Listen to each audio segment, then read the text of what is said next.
happy Sunday guys. Thank you for joining us. Kita hari ini mau ngobrol-ngobrol, of course dengan tema kita yang selama 2 bulan kemarin, yaitu dengan tema highway. Di sini aku akan ngobrol-ngobrol dengan teman-teman kita yang udah nggak asing lagi. Please welcome Marcella, Monita, dan Manda. Yay! You guys can unmute your mics. Hai guys. Hai. Oke. So, Marcella atau akrab dipanggil Sela ya, Sel. Dia adalah seorang ibu rumah tangga, mempunyai 2 anak laki-laki, seorang entrepreneur, dan beliau adalah istri dari pastor kita, yaitu Pastor Mario. So, welcome Sela.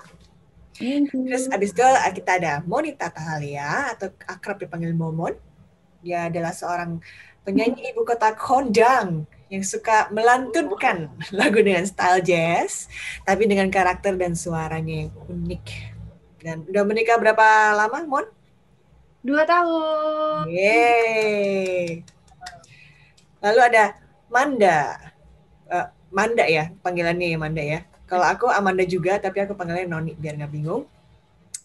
Manda seorang pekerja di bidang profesional, dulu sekolah dan bekerja di KL ya.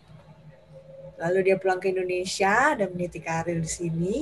Dan walaupun statusnya sudah tidak single, tapi belum menikah ya Manda ya? Belum. Oke guys, kita mau ngobrolin semenjak Oktober itu kan kita udah banyak membahas tema-tema yang dari highway itu kan ya.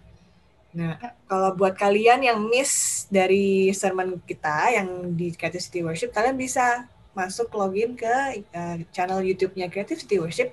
Kalian bisa nonton di situ. Apa kalau misalnya ketinggalan dan belum nonton, please do visit the channel and you can watch the sharing and the sermon. Nah, salah satu dari tema highway itu kita ada membahas tentang puasa. Nah, aku mau tahu nih, gimana puasa kalian? Apa yang kalian dapat atau pelajarin pas puasa kemarin ini? I'm pretty sure Tuhan kan selalu bekerja secara personal ya kan? Aku mau dengar dari kalian. Boleh dimulai dari Sela dulu deh.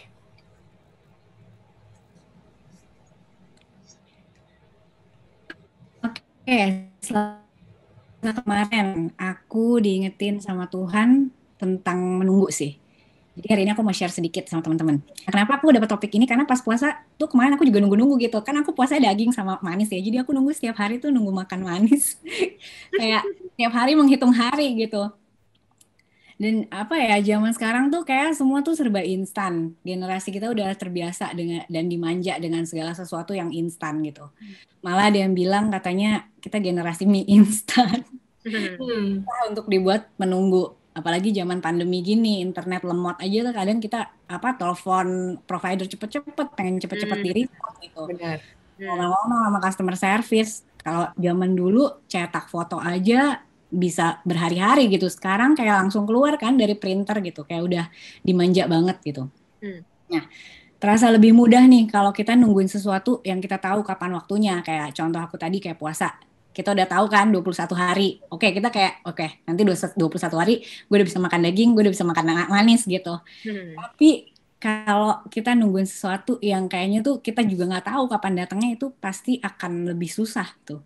Kayak contohnya kita menunggu adanya terobosan di bidang keuangan atau di bidang kesehatan atau yang lainnya gitu loh. Siapa sih yang nggak mau jalan pintas? Kalau ada jalan tol, kenapa kita harus pilih jalan biasa? Kadang kita pilih jalan tol aja kan, walaupun kita bayar tuh kadang ya udahlah bayar dikit, tapi bisa cepet banget gitu. Iya. Tapi yang aku belajar adalah ternyata Tuhan tuh lebih tahu gitu kelemahan dan kekurangannya kita gitu. Dia malah memimpin kita ke jalan yang lebih panjang supaya kita bisa spend more time with Him, and we can learn to trust Him more. Dan dia mau kita punya pengalaman yang lebih banyak sama dia waktu kita lagi menunggu itu. Jadi inti dari kita menunggu itu ternyata Tuhan mau lebih dekat sama kita. Dan waktu menunggu adalah waktu Tuhan memproses kita. Justru in the waiting season ini kita tuh sebenarnya lagi dipersiapkan Tuhan gitu untuk kita masuk ke dalam season baru. Nah, seharusnya kita bukan cuma diem-diem aja, tapi kita mempersiapkan diri kita supaya nanti waktu season yang baru itu datang kita udah siap gitu. Hmm. Nah, That's right. pada nyataannya nih di perjalanan tunggu pasti banyak banget gangguan gitu, distraction, mau dari luar ataupun dari dalam diri kita sendiri. Apa sih dalam diri kita sendiri? Misalnya kayak ketakutan kita, keegoisan, bahkan kenyamanan kita gitu. Dan ini yang bikin fokus kita tuh jadi gampang berubah gitu. Karena kita bukan fokus sama tujuan kita, tapi kita fokus sama keadaan yang kita lagi alamin sekarang nih. Nah, akhirnya sering kita jadi salah arah. Dan itu yang akan membuat kita jadinya lelah. Dan istilah kerennya burnout ya zaman sekarang. Aduh, gue lagi burnout nih, gak mau ngapa-ngapain gitu. Karena kita kemana-mana kan, gitu. Aku diingetin tentang cerita perumpamaan gadis-gadis yang bijaksana dan gadis-gadis yang bodoh di Matius 25 itu. Mungkin ya teman-teman sekalian ada yang udah tahu ya. Aku cerita singkat aja ya. Jadi kan ada 10 gadis, 5 diantaranya gadis bijaksana dan 5 diantaranya gadis yang bodoh gitu. Mereka ini kan lagi nungguin mempelai prianya kan ceritanya. Terus waktu mereka lagi nunggu nih, si gadis yang bijaksana ini dia bawa minyak dan bawa pelitanya. Tapi gadis yang bodoh ini dia lupa untuk bawa minyaknya, dia cuma bawa pelitanya aja. Nah waktu pas lagi nunggu karena mempelai prianya datangnya lama, si gadis yang bodoh ini dia ngantuk dan akhirnya dia ketiduran gitu. Jadi apa ya, bener-bener kayak ayo jangan lengah gitu loh, karena gadis-gadis yang bodoh itu kayaknya nggak fokus sama tujuan dia nungguin mempelainya dia gitu. Bukannya dia pakai waktunya buat ngecek-ngecek apa yang kurang, tapi dia malah lelah, dia lengah, dia hilang tujuan, dia hilang fokus dan akhirnya dia tidur gitu loh. Aku termasuk orang yang susah fokus sih sebenarnya. Kadang Mario tuh suka kesel sama aku karena aku nggak fokus. Kalau ngerjain sesuatu tuh nggak fokus, pikiran aku jadi nggak pikiran aku jadi kemana-mana gitu. Tapi apa ya, aku belajar sih kalau aku nggak bisa fokus sama hal kecil, gimana aku bisa fokus sama hal besar gitu loh. Ya kan. Sebenarnya apa sih yang membuat kita susah untuk fokus gitu? Karena perubahan di sekitar kita tuh terjadi sangat cepat. Ini kayak bikin kita jadi sulit bersabar dan kita jadi membandingkan satu sama lain dan akhirnya kita cepat bosen gitu. Yep. Karena itu fokus tuh bukan keputusan satu waktu aja, tapi perlu disiplin, perlu latihan untuk fokus. Saat kita melakukan sesuatu fokus itu dengan sepenuh hati kita akan melakukan dengan sepenuh hati dan gak mudah distracted. Kita bisa memfilter gangguan-gangguan apa sih yang datang yang sebenarnya itu bakal ngambil perhatiannya kita gitu. Di Ibrani 12 ayat 2 aku mau bacain ya. Tapi aku ngambil dari versi yang bahasa Indonesia sehari-hari. Hendaklah pandangan kita tertuju kepada Yesus, sebab dialah yang membangkitkan iman kita dan memeliharanya dari permulaan sampai akhir. Yesus tahan menderita di kayu salib. Ia tidak peduli bahwa mati di kayu salib itu adalah suatu hal yang memalukan. Ia hanya ingat akan kegembiraan yang akan dirasakannya kemudian. Sekarang ia duduk di sebelah kanan tahta Allah dan memerintah bersama dengan Dia. Dan apa ya, setelah baca ayat ini kayak diingetin aja gitu bahwa ya emang cuma fokus dan berjalan sama Tuhan aja yang membuat kita tuh bisa bertahan dalam proses menunggu gitu. That's right. Dia ditulis di sini, dia yang membangkitkan iman dan dia memelihara iman kita. Dia Yesus gitu. Dan Tuhan mau kita berjalan bersama-sama dengan Dia gitu. Bukan cuma Dia doang, bukan kita doang, tapi benar-benar bersama-sama gitu loh. Dan aku amazed juga sih. Di sini aku baca, ia hanya ingat akan kegembiraan yang akan dirasakannya kemudian. Tuhan Yesus tuh udah kasih contoh, dia tuh fokus. Saat itu mungkin dia lagi kayak mau disalib, menderita atau segala macam. Dia nggak peduli gitu, dia cuma peduli sama tujuan dia nggak lihat, dia nggak bahagia dia cuma lihat kegembiraannya dia yang akan dia rasakan kemudian. Itu kayak dia udah ngasih contoh gitu kan sampai segitunya. Dan dia sangat yakin bahwa Bapa di surga punya rencana yang indah banget buat dia gitu. Dan dia lihat big picture-nya, bukan cuma potongan puzzle kecil yang dia lagi pegang, tapi dia lihat big picture-nya gitu loh. Nah mungkin sekarang ini aku juga berasa aku mungkin lagi pegang potongan kecil puzzle yang aku juga nggak tahu ini tuh sebenarnya gambar apa gitu. Tapi aku percaya bahwa Tuhan udah siapin big picture-nya buat aku. Dan aku percaya Tuhan belum selesai sama aku, dan aku percaya juga sih Tuhan belum selesai sama kalian semua juga gitu. Jadi jangan sampai kita hilang fokus pas kita lagi nunggu ngumpulin potongan-potongan puzzle-nya gitu. Jangan sampai kita hilang harapan. Percaya aja if it makes you wait, there is divine purpose in it. Sesuatu yang mungkin nggak bisa kita mengerti dan sesuatu yang jauh lebih tinggi dari pikirannya kita. Itu dari aku sih, kayak belajar buat fokus lagi gitu. Mantap. Thank you, Stella. Thank you, Stella. Oke, let's go to Manda. Gimana puasa kamu, Manda? Keren banget tadi testimoninya Gisela, I'm so inspired. Kalau journey puasa aku ya kemarin tuh bener-bener baru banget sih buat aku, karena kayaknya sebelumnya tuh nggak pernah terlalu worry atau pikir panjang tentang puasa karena kayak udah rutin gitu ya, jujur kayak dari kecil lah gitu. Tapi jujur banget ada masa dimana aku gampangin banget kemarin, bisa lah udah biasa kok gitu loh. Tapi pas dijalanin tuh kaget, ternyata kayak just going into 3 days, the third day gitu ya, kayak wah sulit banget nih, banyak banget godaan, kompromi, disiplin, molor, hitung-hitungan sama Tuhan, judgmental, dan kayaknya sulit buat sharp aja gitu loh. Jadi tapi yang mungkin aku bersyukur ya, I managed to journal my fasting experience gitu ya.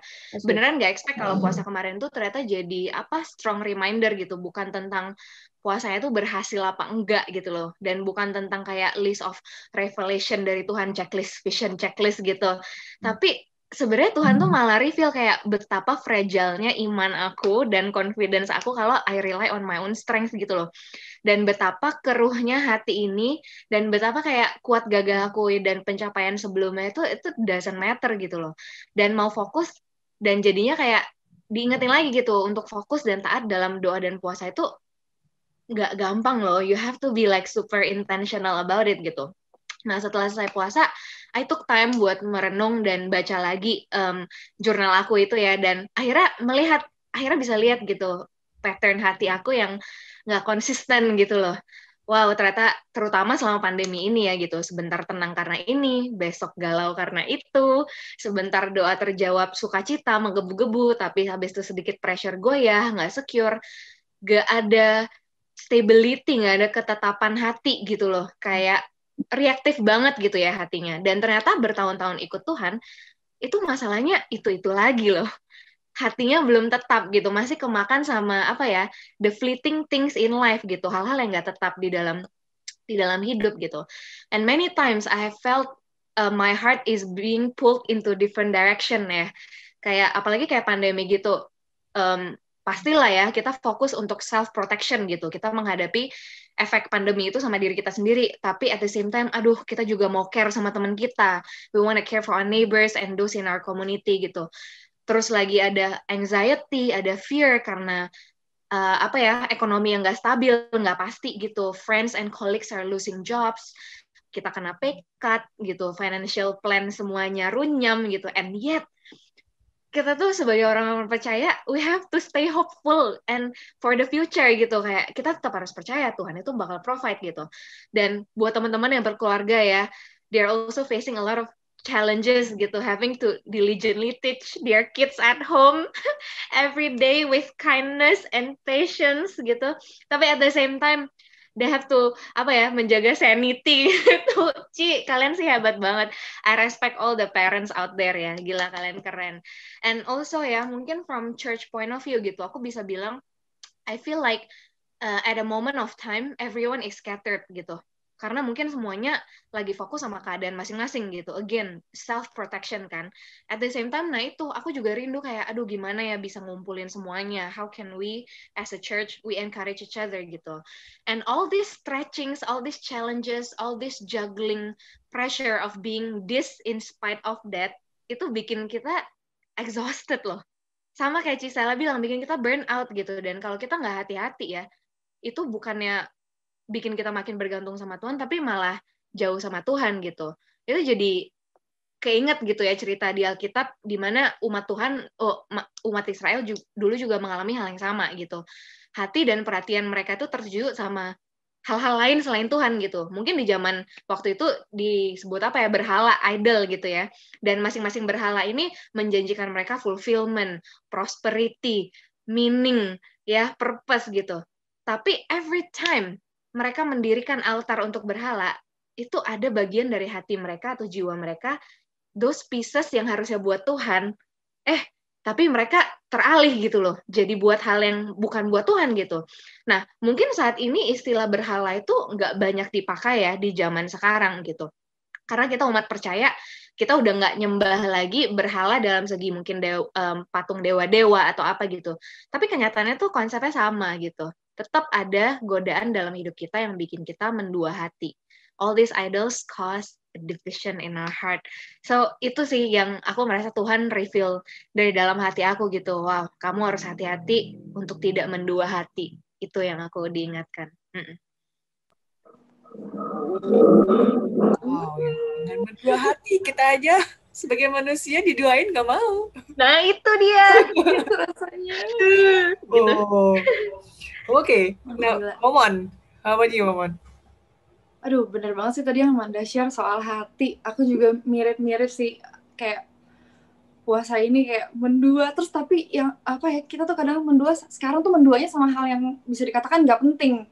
Maksudnya gini, dalam arti gini, puasa yang lalu aku coba untuk belajar bijaksana dalam penggunaan sosial media dan penggunaan HP gitu. Karena hal-hal itulah yang paling banyak menyita waktu aku gitu. Kayak aku bilang, kok sekarang kita tuh kayak easily distracted sama hal-hal yang sebenarnya nggak penting kayak HP gitu kan. Why? Gitu. Kayak waktu aku lihat kemarin screen time HP aku tuh pernah mencapai 14 jam. Menurut aku itu sangat mengerikan gitu. Dan aku sempat cek penggunaan waktu terbanyaknya tuh ada di Instagram, Pinterest, YouTube atau Spotify, terus baru WhatsApp sama terakhir aplikasi edit foto dan video. Gitu. Jadi selama puasa kemarin aku batasin jadi 1 jam aja. Jam 6 sore sampai jam 7 malam, jadi aku masih bisa selesai beberapa pekerjaan di sosial media dan waktu lainnya bisa aku pergunain untuk benar-benar hidup di dunia nyata. Lalu kayak perihal pegang HP, aku tuh kadang suka heran sendiri gitu ya. Kenapa kemana-mana kita kayak HP tuh kayak harus selalu nempel di tangan gitu. Padahal begitu ngelihat masih banyak juga pesan yang nggak terbalas karena HP-nya silent, ngapain dibawa-bawa gitu kan, kayak apa sih nih gitu.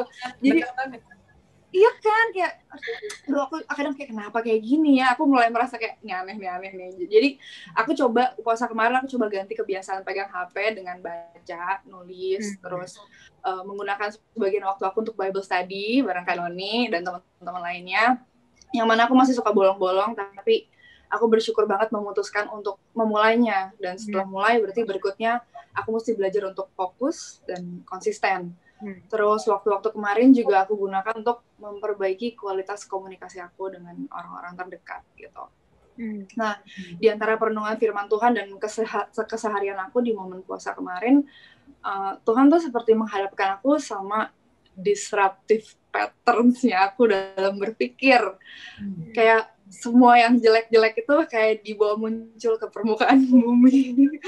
Begitu pula juga dengan kualitas hati aku gitu. Dan proses itu nggak enak sih gitu. Yang pertama itu rasa cukup. Aku kadang sering mikir-mikir sendiri gitu. Kalau aku tuh harus begini, aku harus begitu, aku harus lebih begini, lebih begitu. Seandainya aku lebih maksimal, pasti semuanya akan cukup gitu kan. Tapi kenyataannya kita tidak akan pernah merasa cukup sampai kita mengucap syukur.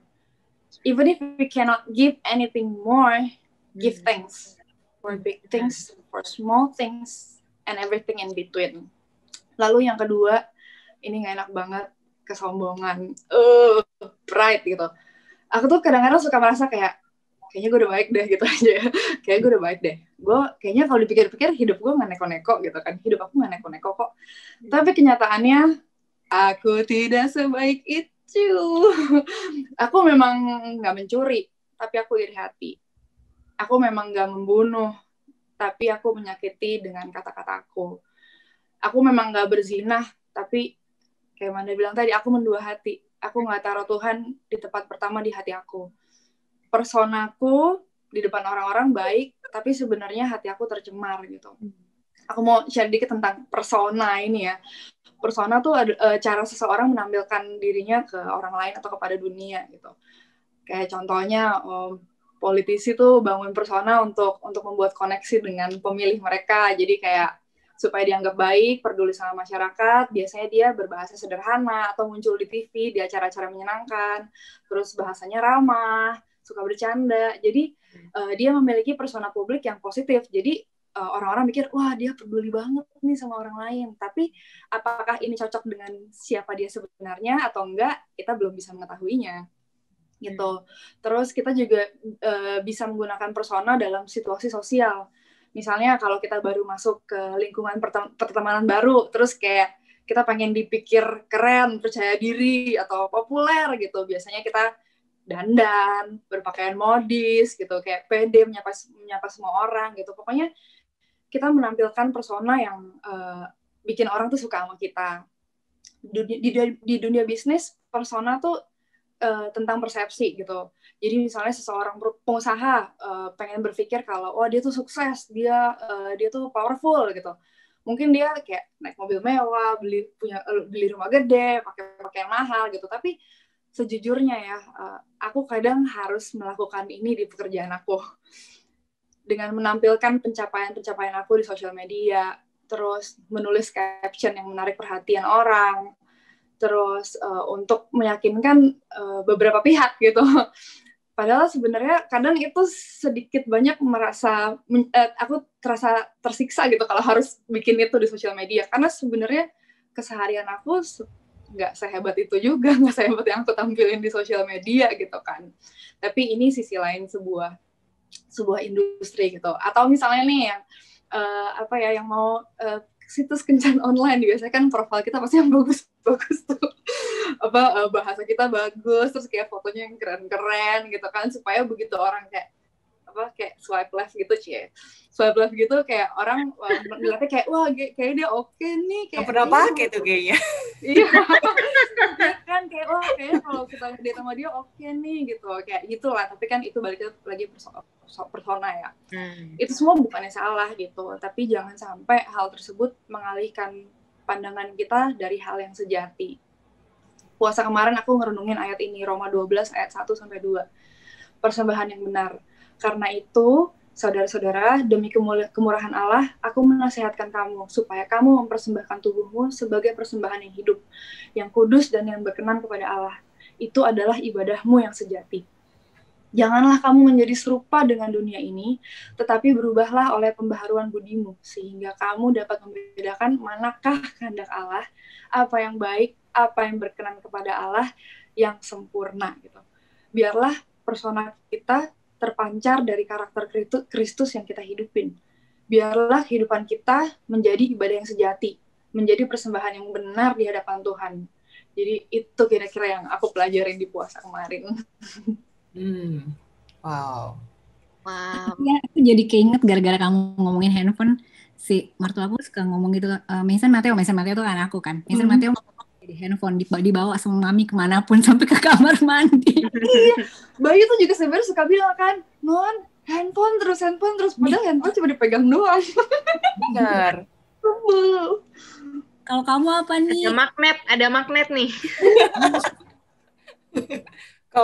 Kalau aku puasa kemarin ya berasa gitu juga, kayak berasa bisa ya, kayak ya puasa bisa lah gitu, kayak ada merasa kayak ya udah dulu udah bisa, yang ini pasti bisa juga gitu. And no big deal gitu. Jadi kayak setelah dipikir-pikir itu kayak ada hidden pride gitu yang somehow keluar dari pikiran kalau kayak aku udah kusyuk nih puasanya, boleh dong me time, boleh dong ngelakuin apa yang aku mau gitu kan. Padahal sebelum puasa tuh aku nggak pernah loh keluar pikiran kayak gitu, tapi pas kemarin kayak bisa tiba-tiba terkuak tuh, kelihatan semua, kayak ternyata masih ada selfishness, terus distraction yang bikin menjauh sama Tuhan tuh makin kelihatan gitu. Jadi yang sebenarnya idealnya puasa itu mendekatkan diri ke Tuhan, kali ini puasa ini aku merasa kayak ini loh ditunjukin hal-hal ini yang bikin kamu jauh gitu. Jadi kalau dilihat dari cerita-cerita pengalaman kalian tuh sebenarnya semua itu kalau ditarik benangnya ya it's in our heart, itu hati kita yang gampang sekali itu ke distract. Jadi kita sering sekali find ourselves susah berubah karena kita end up being distracted. Lagi mau ke sini distracted belok lagi, mau ke sini belok lagi ya kan. Jadi Tuhan kan ciptain kita sebagai manusia penyembah, ya kan? Jadi kalau kita nggak menomorsatukan Tuhan dan menyembah Dia, ya hati kita secara natural ada merasa ingin menyembah nih. Nah ini nih yang hal-hal ini yang tadi Manda bilang kayak mendua, ya kan? Itu yang akhirnya bikin kita distracted. Kayak tadi Manda juga bilang kalau di-mention zaman dulu di Alkitab mungkin distraction idol itu berhala, ya kan, yang bisa berupa patung. Kalau mereka sampai bikin patung banyak-banyak untuk dewa ini ada patung sendiri, dewa ini untuk kesehatan ada patung sendiri. Jadi mereka ada physical gitu. Tapi kalau misalnya zaman sekarang, aku rasa itu bisa berupa apa aja, ya kan, menurut kamu pokoknya bring happiness and sense of identity and security dan makna atau arti dalam hidup. Jadi bukan lagi kelihatan belak-belakan seperti misalnya uang atau materi, tapi bisa juga nih dalam bentuk yang justru baik-baik nih, kayak keluarga, prestasi, ya kan, education, karir, ataupun kesehatan. Wow. Kita pikir kalau being healthy is itu kan, it's good for us and kita bisa live longer and we can serve longer. Tapi kalau misalnya kita mendahulukan kesehatan kita di atas Tuhan, nah itu tuh berbahaya gitu. Nah, kita mencari damai dan sekuritas di hal-hal yang tadi kita rasa kita berhasil nih bisa achieve sendiri. Nah, tahu dari mana itu idols kita? Jadi sebelumnya aku mau bahas lagi ya. Jadi idols zaman modern itu seperti apa sih gitu. Jadi sebenarnya idols itu sesuatu yang sangat esensial dalam hidup kita, sampai kalau hal tersebut diambil dari hidup kita, itu kita akan berasa kalau hidup kita ini udah nggak ada artinya. Kamu jadi resah, ya kan, mulai terus bisa marah atau takut atau putus asa atau malah kepahitan.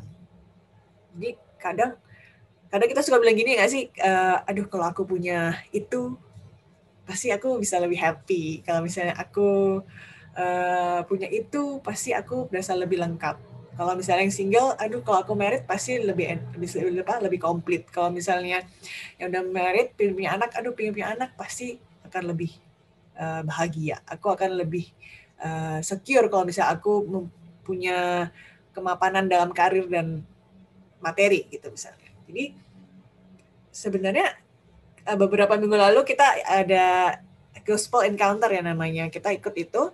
It's very timely. Dia membahas tentang idol ini. Jadi Gospel Encounter itu diselenggarakan sama CLCC Bandung, gereja CLCC Bandung, dan kebetulan yang pembicaranya itu Pastor Mike Christion. Dia dari Gibeon Church Surabaya. Nah, dia membahas tentang ini nih, idols.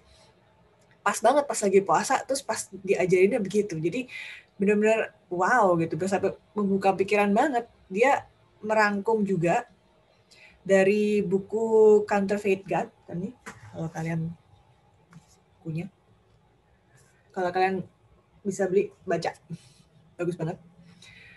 Dia merangkum semuanya dan dia bikin tabel seperti ini nih.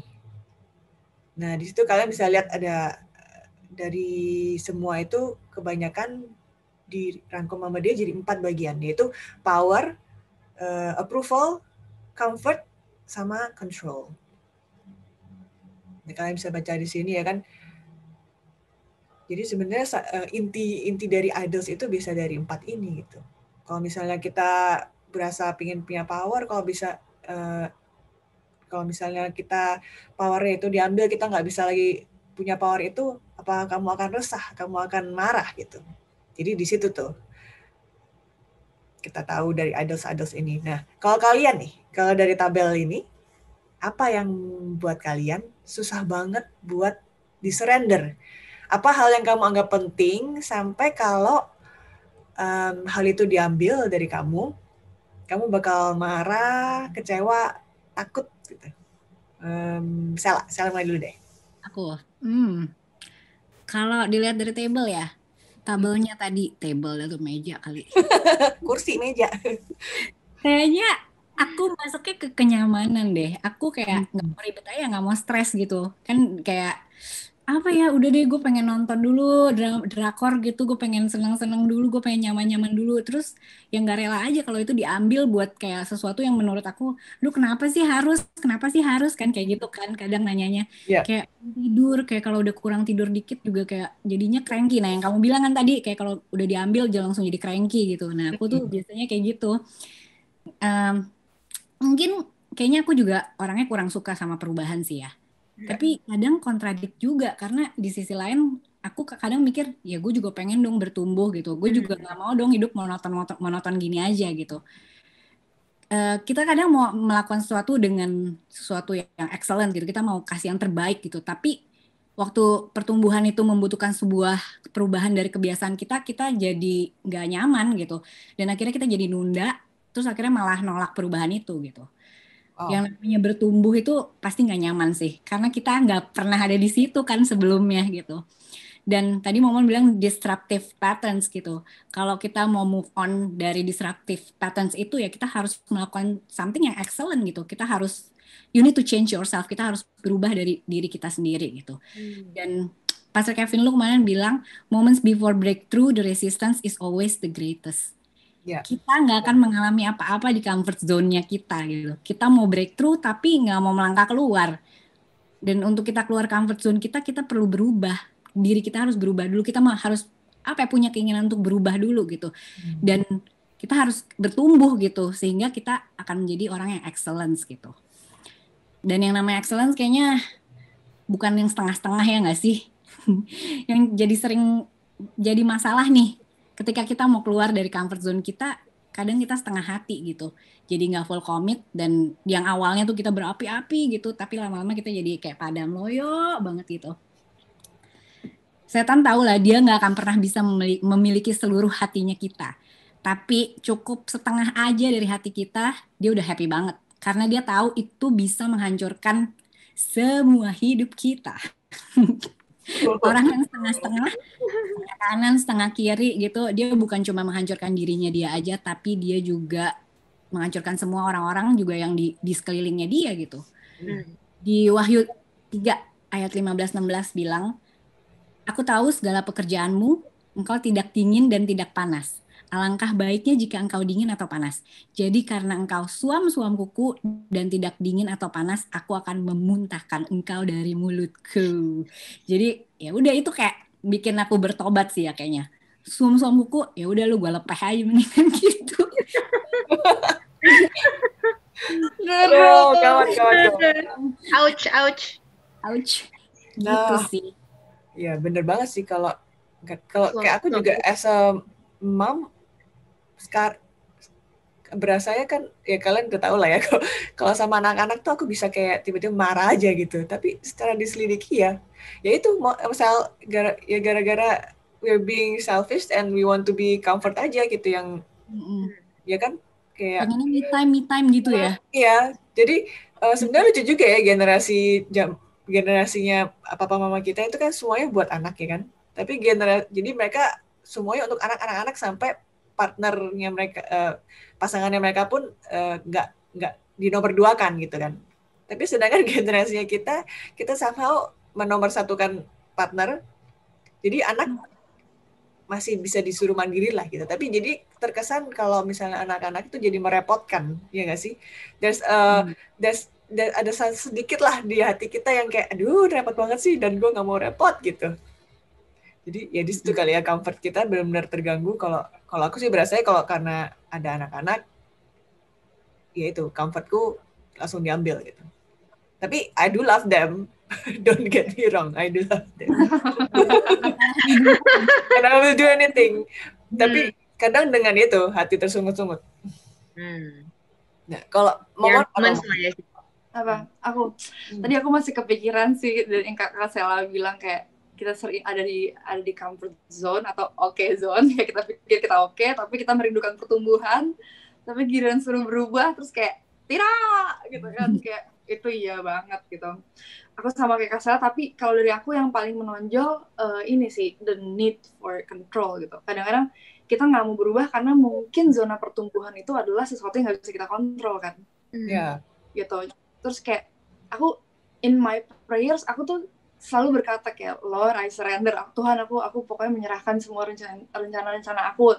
Tapi begitu prakteknya nih dalam tindakan, aku langsung kayak pakai cara sendiri gitu loh, punya kayak punya self defense mechanism gitu loh. Terus kalau dalam penyembahan nih, kayak aduh itu udah kayak ini banget lah, lancar banget keluar dari mulut, kayak aku bilang kayak by faith not by sight gitu kan. Tapi sebenarnya dalam aku bertindak atau berpikir, seringkali aku nggak ngasih ruang untuk iman. Aku sedih banget gitu kan, kayak ya kok kontradiktif banget ya yang aku ucapkan dan yang aku hidupi gitu kan. Cuma jalan menurut pengetahuan dan pengalaman itu kan, karena kayak mau kontrol gitu, yang aku tahu kayak gini jadi bikin kayak gini gitu. Actually it's super tiring, it's not fun, and it's not fruitful gitu. Mencoba mengkontrol segala sesuatu, tapi ternyata tuh sebenarnya kayak aku lagi nyingkirin tangan Tuhan yang lagi bekerja buat hidup aku gitu loh. Aku bertobat.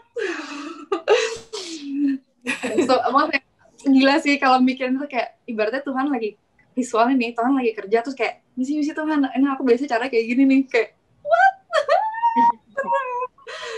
But aku bertobat dan I'm grateful for gospel, firman Tuhan menyadarkan aku bahwa aku nggak sehebat itu. Aku perlu Tuhan setiap detik, setiap kedipan mata, setiap hembusan nafas, aku perlu Tuhan. Aku perlu bergantung sepenuhnya sama kasih setia Tuhan yang maha kuasa. Itu titik. Dari Psalm 86 ayat 11, teach me your way, Lord, that I may rely on your faithfulness. Give me an undivided heart that I may fear your name. Amen. Ayat ini menjadi doa dan pengingat aku dalam memandang dan menjalani hidup ini. Kalau his way is higher than my way. Dan aku akan berusaha untuk selalu pilih caranya dia. Itu. Iya. Oh, highway soalnya cepat ya, tapi highway terserah. Highway cepat, kalau the higher way itu berarti kayak cara yang jauh lebih besar daripada kekuatan manusia manapun yang punya, yaitu cuma satu kekuatan Tuhan, the Almighty God. That's right. Yeah, that's right. Thank you, Mon. Gitu. Manda, kau apa yang sulit di-surrender? Aku bisa bilang all of the above gak, Cik? Tapi kayak kalau lihat dari table ya mungkin individualisme ya. Tapi I totally relate. Like again and again, Momon tadi bilang gitu. Kadang gampang banget pada saat kita doa gitu, Lord, I surrender it all. Wah, hatinya di mana? Tapi pas making that decision itself kayak suddenly lupa gitu loh. Kayak totally forgot. Satu sisi hatinya mau percaya sama Tuhan, satu sisi mau percaya sama diri sendiri. Mendua hati gitu. Memang sih kalau dipikir-pikir dibilang normal nggak mendua hati, ya normal ya gitu, karena sistem dunia ini juga kayaknya berlomba-lomba gitu untuk menawarkan value loyalty gitu. Kesannya kayak loyalty itu it's okay to keep changing loyalty gitu loh. Nah, saat kita belanja di mall, kita ke toko-toko gitu ya, mereka nawarin kayak membership loyalty program yang kita tahu pasti menguntungkan buat kita gitu. Tapi misalnya nih, kita suka sama satu brand. Nah, tapi tiba-tiba kompetitor dari brand itu ternyata kasih kita loyalty program yang benefitnya better gitu. Nah, seringkali kan kita gampang gitu goyah dan akhirnya lompat ke kompetitor itu gitu loh. Nah, itu artinya loyalty kita bisa dibeli nggak sih? Hati kita tuh bisa dibeli juga segampang itu gitu. Look at how divided our heart is. Terombang-ambing sama option-option hidup, sama tawaran-tawaran reward yang mudah sirna di dunia ini gitu. Hati kita mendua saat kita memberi perhatian utama kita sama financial security. Hati kita mendua saat kita terobsesi dengan citra kita dan sama penampilan fisik kita gitu. Hati kita mendua saat kita percaya kalau masa depan kita ada di tangan presiden pilihan kita gitu loh. Atau mungkin banyak contoh pilihan lainnya gitu. And undivided heart unites around the will of God. Ini sih yang kemarin aku baca satu artikel ya, dia bilang undivided heart unites around the will of God because the heart is the headquarters of God's purpose gitu. No wonder kita masih suka bingung, kita ragu, kita bertanya-tanya, aduh kehendak Tuhan dalam hidup gue apa ya, tujuan hidup yang gue harus jalanin itu apa ya gitu. Karena ternyata selama ini tuh kita tuh trivial aja gitu, hidup kita penuh dengan trivial, terombang-ambing gitu, distracted sama opsi-opsi dunia ini, dan nggak menambatkan hati sama Tuhan, menambatkan hati. Terlalu gampang jatuh hati sana sini gitu loh, gampang terpuaskan dengan instant result kayak yang Ci Sela juga bilang kan. Nah, aku repeat juga nih yang Momen bilang Psalm 86 gitu. Teach me your way, Lord, that I may rely on your faithfulness. Give me an undivided heart that I may fear your name. I think this is how we should pray every day. Because that is how God is shaping our heart waktu kita komunikasi sama Dia gitu. When we pray and when we rely on Him, this is how humility is built. This is how kita bisa punya undivided heart gitu. Disinilah kerendahan hati kita kemudian kayak membawa kita kepada suatu fokus dan clarity gitu. Dan akhirnya pelan-pelan pride kita hancur. You know, pride divides when humility unites gitu. It is our undivided devotion sama Tuhan itu yang akhirnya membuat kita tuh sebenarnya jadi lebih gampang untuk mengatur prioritas kita yang lain gitu loh. Nah, when our faith becomes more focused, we become more focused juga. We can do fewer things well instead of many things mediocre. Nah, jadi saat iman kita lebih fokus, dan kita jadi nggak terlalu banyak melakukan hal-hal lain yang mediocre, tapi kita jadi melakukan hal yang sedikit, tapi kualitasnya jauh lebih baik. Nah, ini nih kadang yang lumayan sering jadi struggle kita di dalam hidup gitu ya. No wonder kita nggak pernah fokus gitu, karena we have undivided heart. And then, aku juga baca satu artikel, dia bilang, when your faith is focused, your life becomes a laser beam of the implementations in the Lord best. Ya, maksudnya kayak jadi laser fokus gitu loh, hal-hal yang mau kita kejar, hal-hal yang mau istilahnya yang menjadi kehendak Tuhan dalam hidup kita, saat kita fokus, it become laser gitu, kayak tepat gitu loh jatuhnya gitu. People may wonder gitu, orang-orang sekitar kita pasti langsung merasakan efeknya gitu, kok dia bisa banget ya, intentional banget gitu. That is because God is guiding us, God is teaching us to focus. And as we are more focused, we grow stronger. Di Ibrani 6 ayat 1 ya versi BIS dikatakan, sebab itu marilah kita maju ke pelajaran-pelajaran yang lebih lanjut tentang kedewasaan kehidupan Kristen. Dan jangan hanya memperhatikan asas-asas pertama ajaran agama kita. Jangan kita mengulangi lagi pelajaran dasar bahwa orang harus berhenti melakukan hal-hal yang tidak berguna dan harus percaya kepada Allah. Maksudnya, there's a higher way. There's a udah bukan hal-hal yang sepele lagi gitu. An undivided heart makes you crave for wisdom. It makes you crave for a teaching itu that goes beyond just the surface of salvation. Jadi hidup kita tuh bukan tentang kayak pertobatan salvation level awal doang gitu loh, kayak pada saat kita terima Yesus pertama kali, tapi it goes into the depths of how we can totally rely on God and be dependent on God gitu. Akhirnya kita jadi murid Tuhan yang lebih mature.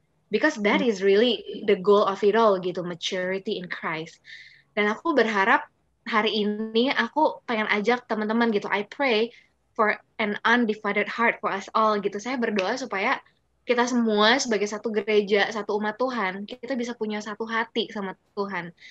Because the higher way is really, really reflected in His heart. Saat kita belajar untuk pursue hal-hal yang nggak bikin kita mendua hati gitu, tapi kita benar-benar cari tahu hatinya Tuhan tuh apa ya, apa yang bisa menyatukan spirit kita sama spirit Tuhan gitu. And this is one of my favorite verse, Ezekiel 11 verse 19 to 20. In NIV version it says, I will give them an undivided heart and I will put a new spirit in them.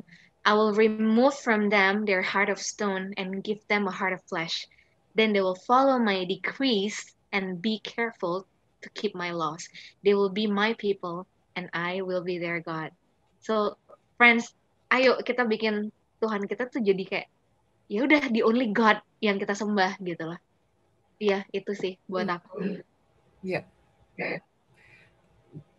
Kalau misalnya benar, kalau dilihat dari tabel itu ya nggak bisa dipungkiri ya, sebenarnya part-partnya itu semua ada di situ. Ya sih, cuman mana yang lebih dominan aja. Menonjol. Benar. And different differing in season juga kali ya, Ci ya. Iya, bisa. Itu sangat tergantung season juga. Uh, now that we know gitu ya, masing-masing dari kita kan kita udah reflect tuh what's our idols.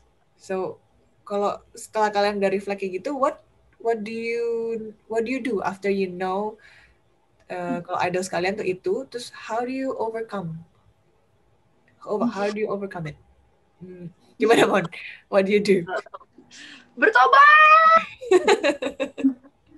Tadi Manda juga sempat mention bertobat, tapi bertobatnya bukan bertobat yang seperti kita pertama kali terima Tuhan Yesus, tapi ya benar dengan makna yang lebih dalam lagi. Kita benar-benar sungguh-sungguh ngerti sebenarnya bertobat itu apa sih gitu.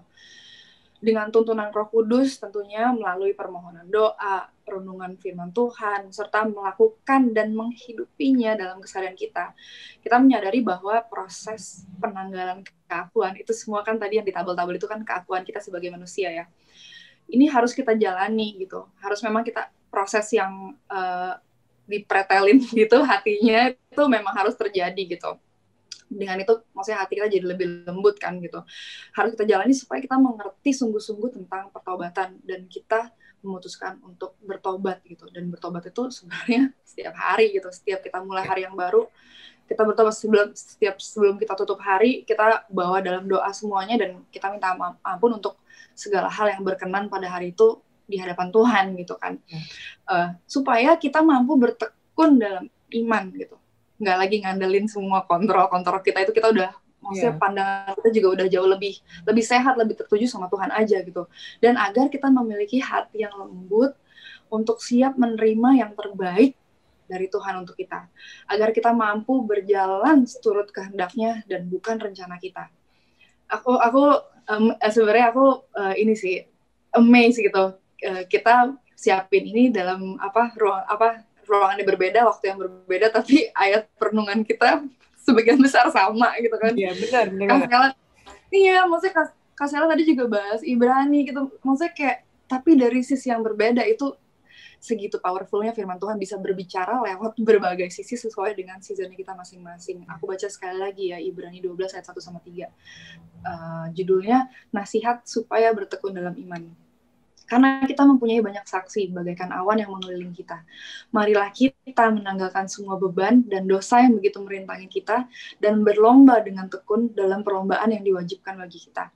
Marilah kita melakukannya dengan mata yang tertuju kepada Yesus yang memimpin kita dalam iman dan yang membawa iman kita itu kepada kesempurnaan, yang dengan mengabaikan kehinaan tekun memikul salib, ganti sukacita yang disediakan bagi Dia, yang sekarang duduk di sebelah kanan tahta Allah.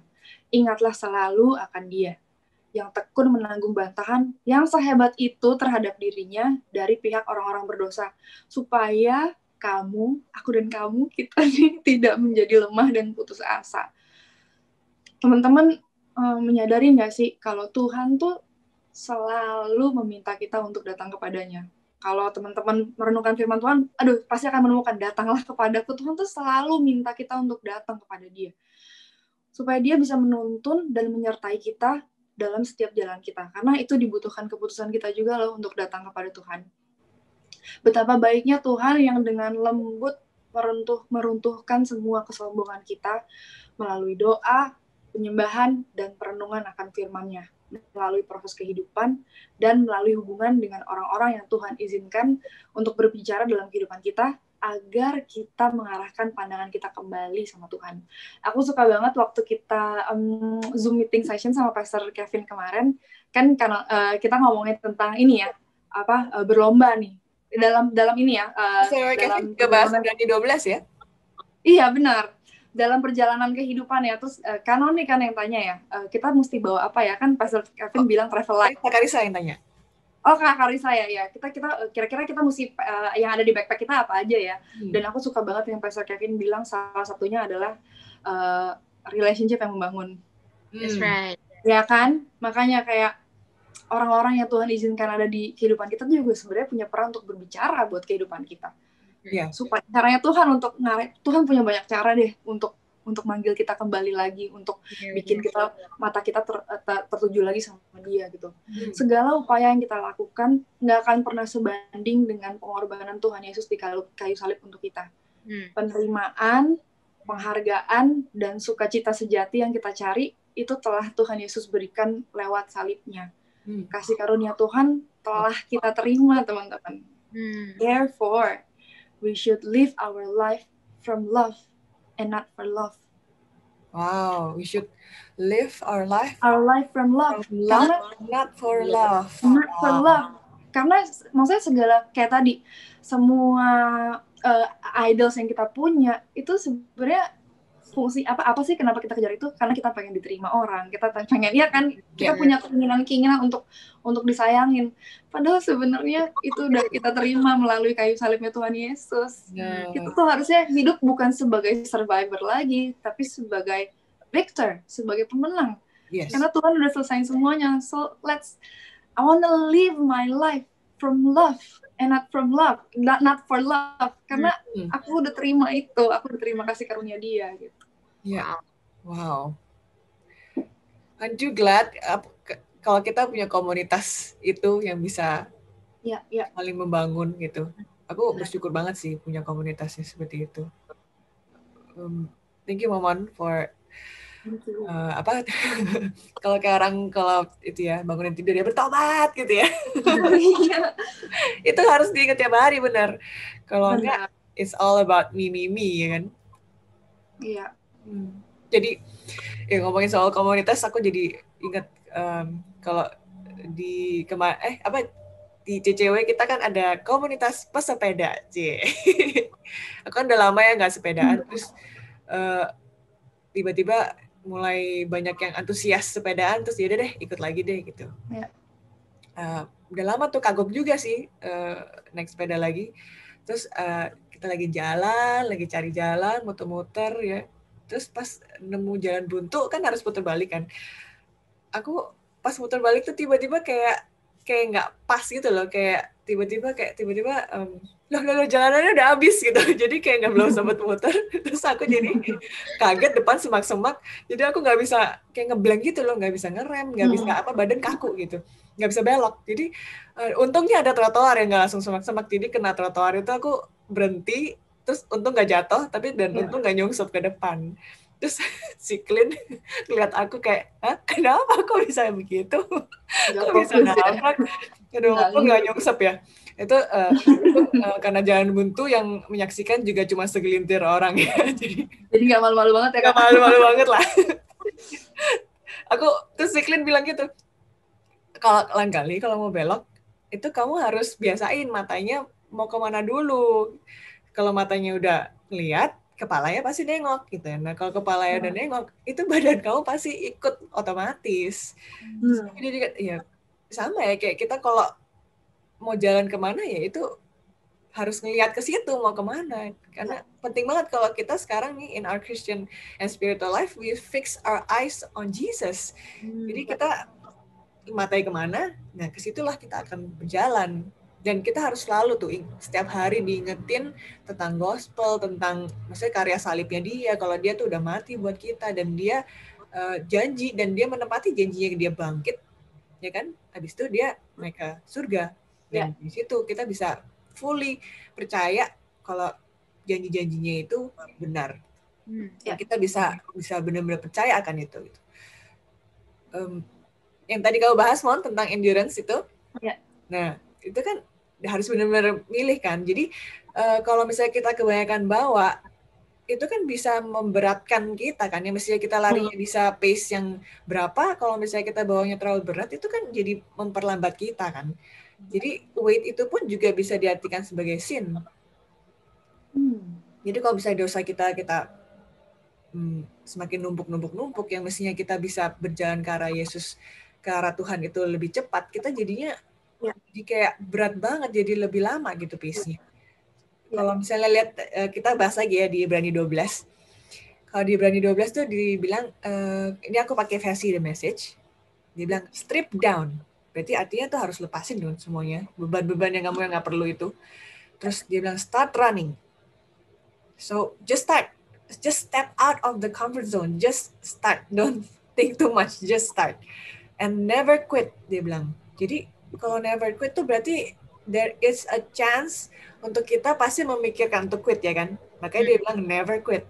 Ya. Jadi itu is an active and awareness yang kita harus terus yang kita harus bikin setiap hari untuk decide to commit gitu. Jadi karena pasti kita mau quit karena perjalanan itu belum tentu jalan mulus ya kan.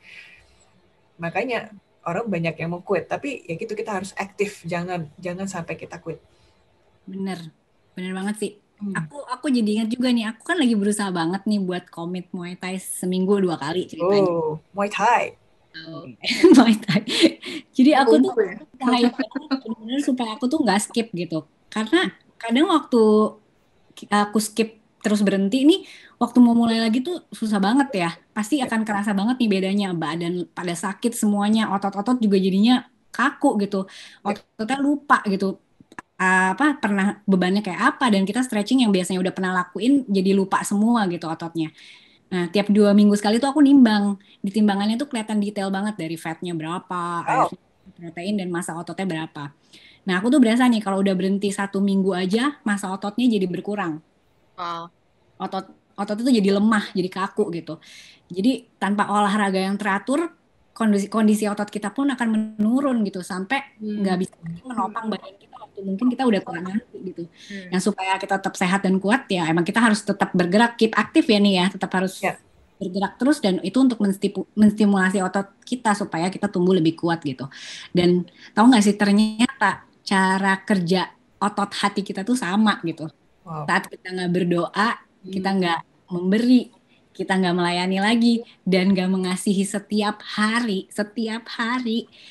kita akan merasa semakin sulit untuk kita bisa connect sama Tuhan, kita connect lagi sama orang-orang di sekitar kita, dan sulit untuk kita bisa merasakan sukacita lagi waktu kita melayani mereka gitu. Dan dari so true. Iya kan? Dan ternyata tuh hati yang sekeras batu itu nggak mengeras dalam semalam aja, itu nggak tiba-tiba, tapi dimulai dari otot yang nggak pernah dilatih. Sampai akhirnya itu otot jadi dingin, kaku, dan mengeras seperti batu. Jadinya gitu. Regular exercise allows us to love more deeply and serve more humbly. It keeps our hearts tender and compassionate, alive and grateful. Wow. Bener banget, kalau udah lama nggak lari aja suruh lari lagi, aduh napasnya udah kayak napasnya udah ngot-ngotan banget. Sama kayak kita ya sebenarnya, kita maksudnya manusia, kita kadang-kadang suka lupa kalau kita manusia biasa, manusia daging yang kalau nggak latihan, kalau matanya nggak terus tertuju sama Tuhan, itu kayak sangat mudah lagi kita balik ke that's who right. we really are, yang belum ditegur sama Tuhan, kayak makanya memang harus setiap hari. Gila sih. Iya. Makanya di ayatnya itu kan nextnya dibilang apa? No extra spiritual fat. Padahal seharusnya kita spiritually fit. Kenapa? Bukan fat tapi fit ya? Iya, bukan fat tapi fit.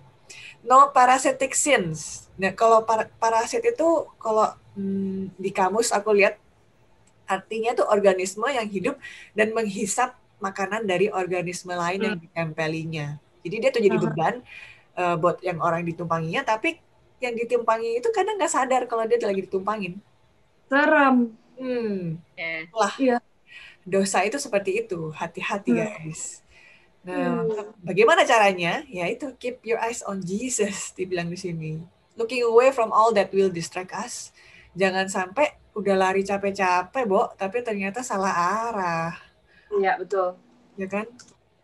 Terus di sini Yesus itu siapa sih? Ya, who both began and finished this race we're in. Dan dia selalu ada tuh dari awal sampai terakhir, dia selalu ada buat kita. Dan yang terakhir, study how he did it. Dia disalibkan dan dia go through all that shame yang tadi saya udah jelasin di awal. Tapi he did it gitu.